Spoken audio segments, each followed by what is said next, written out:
Good evening, everyone.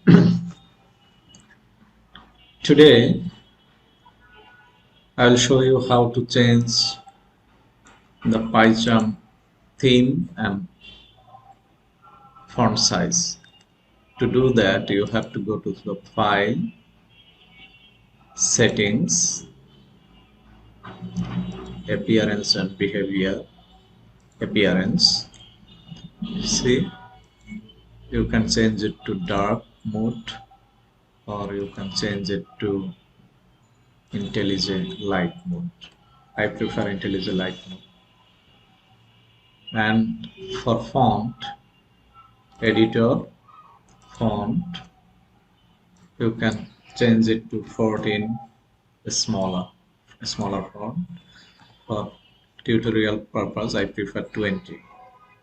So that's it. This way we can change the theme and the font size. Thank you very much.